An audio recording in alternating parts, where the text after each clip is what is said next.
Хөтөлбөр боловсролын салбарт үүсэж байгаа асуудлуудтай сурвалжлагуудаар үргэлжилж байна. За 28 дугаар сургуулийн удирдлагууд багш нартаа сургууль зохион байгуулах мөнгөөр зугаалга хийж, урамшуулал илүү цагийн мөнгийг боддоггүй ажлаа өгөхөөс аргагүй байдалд оруулдаг талаар бид өмнө нь мэдээлж байсан. Гэтэл сургуулийн удирдлагууд яриа өгсөн багш ажилтнуудыг хавчиж ажлаа хүлээлгэн өгөхөөс аргагүй байдалд оруулсан байна. Тэгвэл үүссэн асуудалтай холбоотойгоор нийслэлийн боловсролын газраас шалгалтын ажиллагааг эхлүүлсэн байна. 28 дугаар сургуулийн багш ажилтнууд сургуулийн удирдлага нь багш нартаа илүү цаг урамшуул боддгоо хэрнээ өөртөө болон өөрийнхөө хамаарал бүхий хүмүүст илүү цаг бодож урамшуул олгодог. Мөн удирдлагуудын зан харилцаанаас үүдэлтэйгээр жил хүрэхгүй хугацаанд багш ажилтнуудын 60-аас 70% нь ажлаасаа гарсан зэрэг мэдээллийг өгсөн юм а. Санхүү дээр маш олон асуудал байна. Нэгдүгürt бол ил тод биш. Хоёрдугаарт болохоор тэр нөгөө нэг ур чадвар гэдэг зүйл багш нарт ур чадварын журмаар олгох хэрэгтэй байдаг байхгүй юу?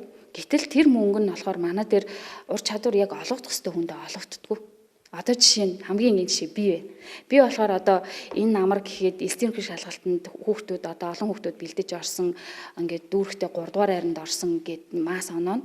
Тэгэнгүүт манай дотоод журмаараа би 20% ур чадвар авах хэрэгтэй байх байхгүй юу?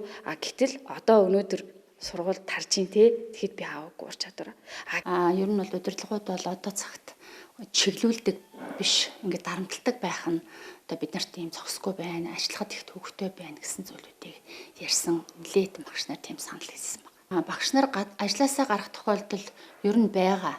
Түүнчлэн манай тандан мэдээлэл өгсөн багш ажилтнуудыг сургуулийн удирдлагуудын зүгээс өрөөндөө дуудан загнаж ажлаа өгөхөөс аргагүй байдалд оруулсан байна. Тэгвэл нийслэлийн боловсролын газарт тус сургуультай холбоотойгоор эцэг их асран хамгаалагч нараас 4, багш ажилтнуудаас 2 гомдол мэдээлэл ирж байсан байна. Тухайлбал эцэг эхчүүдийн хувьд хүүхдүүдээс хандив нэрээр мөнгө татсан гэх гомдол гаргасан бол багш ажилтнуудын хувьд төсвийн захиран зарцуулалттай холбоотой гомдол гаргаж байжээ. Тэгвэл үүсэж байгаа асуудалтай холбоотойгоор дахин шалгалт хийхээр болсон байна. Тухайн сургуулийн багш ажилтны холбоотоос нэмэлтээр бол тодорхой хэмжээний бас асуудлуудыг нэмэлтээр тавьсан. За үүнтэй үйлдэлд манай байгууллагаас дахин шалгалт орохоор удирдамж шийдвэрүүд нь батгтай авчина.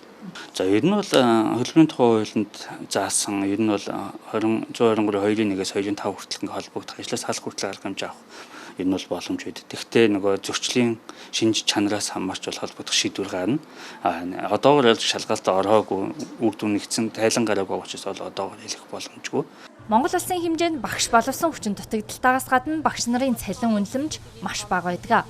Түүнчлэн дарга удирдлагуудын энэ мэт шахал дарамт нь ажлаа хийхэд хүндрэлтэй болгож байгааг багш нар хэлж байлаа. Бид энэ талаар иргэн мэдээлэх болно.